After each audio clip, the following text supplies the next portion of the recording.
Oke, assalamualaikum warahmatullahi wabarakatuh. Oke kawan, berjumpa kembali dengan saya Elza Noval. Oke, pada kesempatan kali ini kita kedatangan paket lagi. Paket dari Pak Hari Sanosa, Sukabumi. Oke, kita tentunya sudah nggak asing lagi dengan Pak Hari ini. Sudah beberapa kali kirim power supply ke saya untuk diservis. Dan kali ini beliau mengirimkan power supply bukan untuk diservis tapi untuk dimodif. Oke, seperti apa power supply-nya? Langsung aja kita unboxing. Kira-kira nanti kita berhasil ngemodifikasi apa enggak. Oke, kita bongkar aja.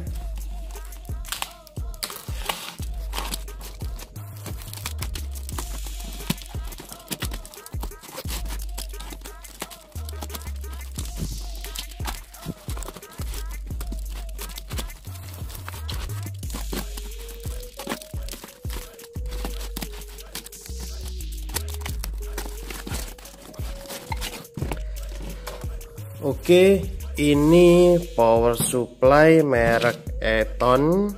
Oke, merek Eton Powerware APR 48. Oke, ini apa ya tulisannya? Oke, ini untuk dayanya mana ya datanya ya? Oke, nggak ada datanya. Ini sepertinya 1800 watt kalau nggak salah itu 1800 watt 48 volt 48 sampai 53, biasanya sih 53. Dan ini tuh harusnya sebetulnya untuk memodifikasi atau menaikkan atau menurunkan tegangan itu harusnya itu bisa dilakukan dengan cara sistem digitalnya. Jadi bisa menggunakan coding gitu, kita coding ulang power supply-nya supaya bisa mengeluarkan tegangan yang kita harapkan.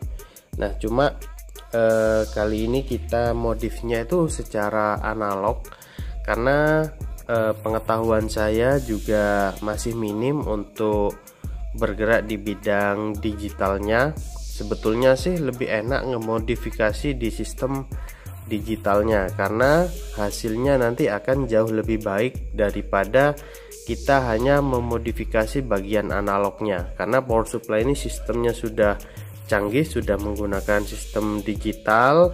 Jadi sayang sekali kalau nanti sistem digitalnya yang sudah dirancang sebaik mungkin oleh perancangnya malah kita acak-acak.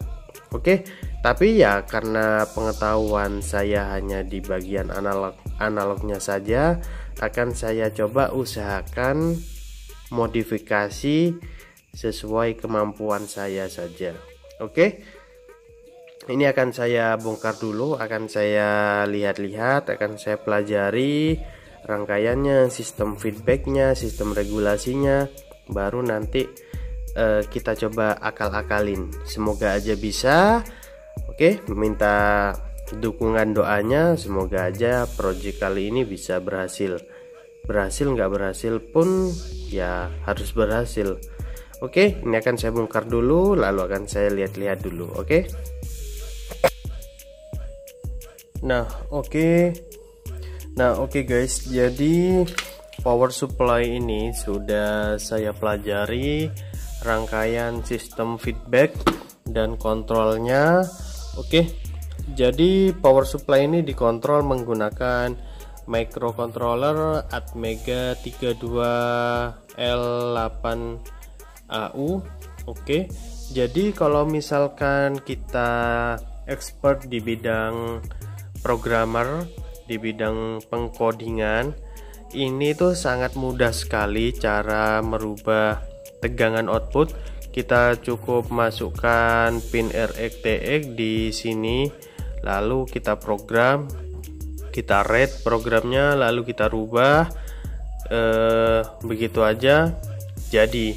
Cuma karena kita minim pengetahuan untuk bagian microcontroller, pemrograman dan pengkodingan, jadi saya akan mengoprek bagian analog sistemnya. Oke, jadi di sini analog sistemnya dia menggunakan Quark op-amp menggunakan LM224. Oke, jadi untuk op-ampnya ini menggunakan LM224, dan hasil dari pengukuran ini digunakan untuk mendapatkan nilai high dan low supaya bisa dibaca oleh IC microcontrollernya ini. Oke, jadi ini setelah saya pelajari, ini ada 4 buah op-amp. Yang 2 buah op-amp di sini di pin nomor 1 sampai pin nomor 7 dia difungsikan untuk mensensing tegangan. Oke, dan yang pin ini tuh sepertinya digunakan untuk mensensing kipas. Jadi arus yang diserap oleh kipas itu juga dihitung oleh rangkaian ini. Oke, kita berfokus pada rangkaian regulasi tegangannya aja.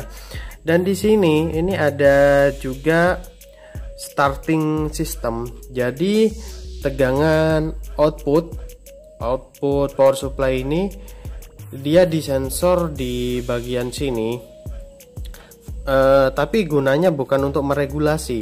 Jadi ketika ada tegangan maka transistor ini akan high gitu atau akan aktif. Nah, di sini kita butuh tegangan 12 volt untuk menstarting transistor yang ada di sini. Oke, jadi kalau misalkan nanti tegangan power supply ini ingin kita turunkan, jadi kita harus merubah nilai resistor yang di sini dulu. Karena kalau di sini di op-ampnya kita mainkan itu tegangannya dinaikkan, tegangannya diturunkan, kalau di sini nggak dirubah resistornya, maka nanti akan protek, nggak akan nyala. Menurut penalaran saya seperti itu. Entah kalau salah, kita kan cuma ilmu meraba-raba aja. Oke, setelah saya cek ini, saya dapat data barusan saya nyalakan, lalu saya cek untuk data tegangannya. Didapatkan untuk data tegangan yang untuk menyalakan MOSFET itu pakai menggunakan tegangan 12 volt, dan ini untuk op-amp regulasi tegangannya. Jadi yang masuk ke V-Sense ini artinya tegangan yang disensor itu menggunakan 2 resistor 68K, dan untuk yang ke ground ini pakai 6,8K dan 2,2K, dan dari hasil pembagian tegangan ini didapatkan nilai 3,4 volt. Oke, dan penguatan op-ampnya menggunakan resistor 1 mega. Oke, dan untuk yang rangkaian op-amp satunya itu sama, cuma bedanya dia ini kalau saya raba rangkaiannya ini sepertinya ini untuk yang rangkaian under voltage protection, dan yang ini untuk yang over voltage protection. Oke, saya juga agak lupa dengan karena referensi dari rangkaian ini sangat banyak, jadi kita juga kurang paham. Nah, harusnya kalau untuk under voltage itu kita masuk yang di non invertering. Ini kenapa masuk yang di invertering semua? Oke, jadi di sini juga agak membingungkan. Nah, oke, jadi kita bisa menurunkan tegangan itu dengan menaikkan nilai resistor yang dari tegangan positif atau yang masuk ke V-Sense. Oke, ini yang masuk ke V-Sense ini bisa kita potong rangkaiannya, lalu kita tambahkan resistor. Jadi nilai pembagian tegangannya nanti akan menjadi lebih kecil seperti itu. Kalau jadi nanti kita kalkulasi tegangan input berapa volt dibagi resistor dan dibagi resistor yang menuju ke ground. Nanti ketemu harus nilainya 3,6 volt. Oke, jadi ini rencana power supply ini nanti akan dimodif dengan dengan tegangan output berkisar dari 17 volt sampai 22 volt. 22 apa 24 ya, saya juga lupa. Oke, jadi ini akan saya rubah dulu, akan saya jadikan patokan tegangan maksimumnya itu adalah 25 volt. Jadi setelah nanti kita cari tegangan referensi 25 volt, baru nanti kita bisa adjust untuk menurunkan tegangan dari 25 tersebut. Kalau untuk menurunkan nanti gampang, tinggal kita mainkan resistor penguatan ini, bisa kita mainkan. Jadi seperti itu. Oke, akan saya coba-coba dulu. Semoga aja berhasil. Kalau nggak berhasil ya sudah, wassalam. Oke, semoga aja berhasil untuk kali ini. Oke kawan, ini sudah saya coba pasang jumper di masing-masing resistornya. Oke, kita coba cek kira-kira mau nyala apa enggak, dan tegangan outputnya kira-kira berapa. Oke, ini akan saya colokkan. Bismillahirrahmanirrahim.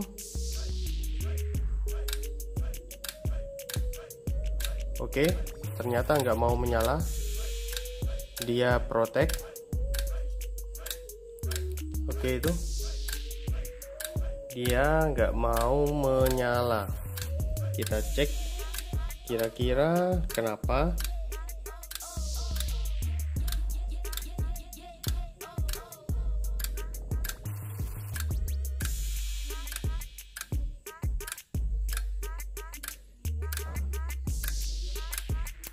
Ush.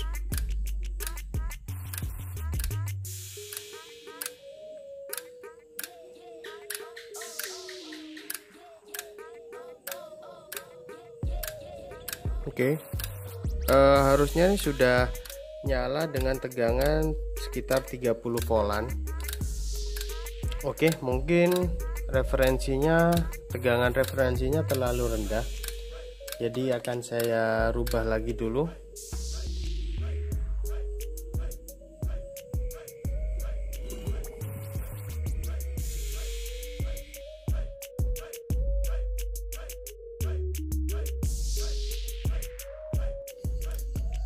Nah, oke kawan, jadi ini project power supply Eton APR 48. Oke, jadi ini setelah saya acak-acak, itu memang benar power supply semacam ini nggak bisa di-adjust dengan ring yang terlalu lebar. Oke, jadi power supply ini kemarin saya ganti pakai trim pot. Resistor ini bisa di-adjust mulai dari 44 volt sampai 55 volt. Oke, jadi nggak bisa di-adjust dengan ring yang terlalu lebar. Misalnya mulai dari 12 volt sampai 25 volt seperti itu nggak bisa. Karena apa? Karena pada power supply ini nggak ada IC PWM universal. Jadi PWM nya tuh khusus diprogram oleh IC Atmega 32L8AU ini. Oke, jadi untuk PWM controllernya, PWM switching, PWM untuk PFC-nya itu semua di cover menggunakan IC microcontroller ini. Oke, jadi sama sekali kita nggak bisa ngobrak-ngabrik duty cycle terlalu ekstrim, kecuali kalau misalkan ada IC PWM tersendiri dan microcontrollernya ini hanya berfungsi untuk men-shutdown IC PWM-nya, itu masih bisa diakali.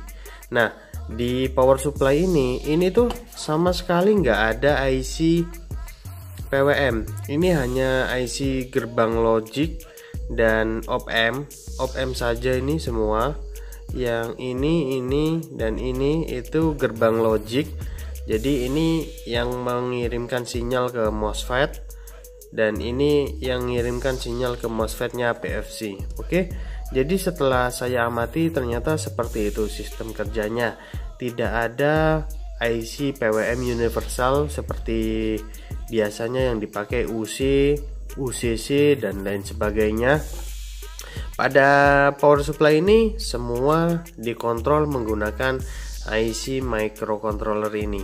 Jadi proses pemrograman akan sangat susah, akan sangat sulit karena di PWM microcontrollernya itu nggak bisa menggunakan duty cycle sangat rendah. Kalau kita misalkan ingin